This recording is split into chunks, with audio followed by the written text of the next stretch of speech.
Okay, so tips para po ma-approve agad dito kay PayMaya or Maya Loan, no, ngayong 2025. Okay, so gusto mo bang ma-approve agad sa Maya Loan pero lagi kang nare-reject, no? So, sa video ito mga lalabs, ituturo ko po sa inyo yung pinaka-effective na tips para po finally ma-approve po tayo agad dito kay Maya Loan, no? Okay, so una po natin gagawin, okay, so tip number 1, make your account active. So, meaning po, huwag niyo po hayaang tulog yung Maya account natin, no? So, lagi tayong maglo-load. Ayan, lagi tayong magbabayad ng payment dito. Alimbawa, meron tayong kailangan bayaran sa kuryente or wifi, yan, tubig. Ayan, so gamitin natin si PayMaya, no? Mas maganda yun kasi kahit mga small transaction yan, kung alimbawa, meron kang bili sa TikTok, meron kang loan or utang kay Shopee, mas maganda gamitin yung pambayad si PayMaya, no? Para the more active you are, yung account mo, the higher na yung approval chance natin, no?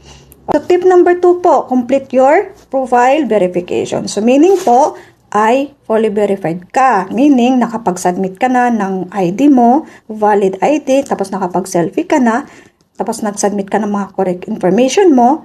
Okay, so kagaya nito sa akin, upgraded yung account ko. So, para makasiguro po si Maya na totoong tao po yung nag-a-apply sa kanila.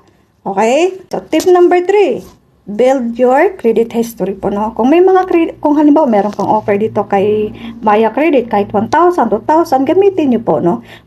Mas maganda na umutang kayo ng 1,000 sa Maya Credit. Tapos, patunayan mo kay Maya na good payer ka, magbayad ka in advance, yan. Para po, makita ni Maya na pwede kang ma-offeran dito sa Maya Loan. Okay, so ang kasunod ay tip number 4, keep clean transaction history. Okay, so importante na consistent po yung activities natin. Meaning po, palagi tayong nagka-cash in, nagka-cash out, yan. Nagbabayad tayo ng bills, kung meron tayong kailangang bayaran, gamitin natin si PayMaya. Halimbawa, order ka sa Lazada, may utang ka sa Lazada, Lazada Pay Later, may utang ka sa Shopee Pay Later. Ayan, mas maganda na gamitin natin si PayMaya pangbayad po, no? Mapatunayan po natin kay PayMaya na good payer po tayo. Okay, send money, buy load, yan, lahat yan nagpapataas ng approval rate natin, no? Para mas madali tayo ma-approve. Okay, so ang kasunod po, tip number 5, kailangan po maintain po natin yung stable balance dito kay PayMaya. Meaning, kahit po meron ka 200, 500, 300, dito po, maintain po natin yan. Huwag natin galawin, no? Huwag natin gagalawin, hayaan lang natin siya. Huwag po nating hayaan maging zero balance dito. Okay? Kasi para makita ng system na financially active po tayo. Okay? Ito po ang kasunod po ay tip number 6, no? So, correct income details. Huwag po tayo maglagay ng mga random or exaggerated income info, no? So, be accurate. Kung halimbawa, nag-a-apply ka na, tapos doon sa may income info, no? Halimbawa sa salary mo, umutang ka ng 15,000, nag-apply ka ng 15,000 sa Maya Loan. Tapos ang nilagay mo lang doon sa salary income mo every month ay 10,000 lang. So hindi ka talaga ma-approve niyan. Or kaya umutang ka ng 15,000. Tapos ang nilagay mo naman na sweldo doon every month ay sobrang laki. Para hindi ka paniwala, no? Dili kay matuuan.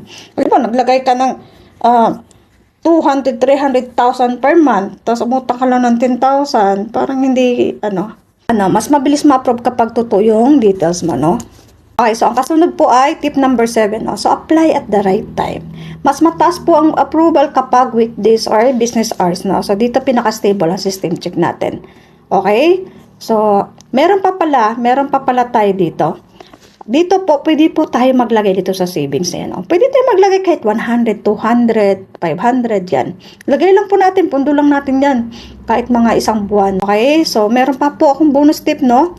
Huwag po tayong mag-apply araw-araw. Halimbawa po, unang apply natin na decline tayo. Hintayin nyo po ng 2 or 4 weeks po bago po tayo ulit mag-apply. Huwag po tayong araw-arawin natin. Kasi pag sobrang, sobrang madalas naman, lalo kang nadi-decline. Susundan nyo po yung aking advice, no? Huwag nyo pong baliwalain yung aking mga tips na yan kasi malaking tulong po yan para po ma-approve tayo agad or ma-offeran tayo agad kay Maya Loan, no? So, sana po nakatulong sa inyo. Huwag po sana kakalimutan mag-subscribe pala. Kung mag-like kayo, or kung may mga tanong po kayo, mag-comment lang po kayo sa baba, no? So, hanggang dito na lang po. You're welcome.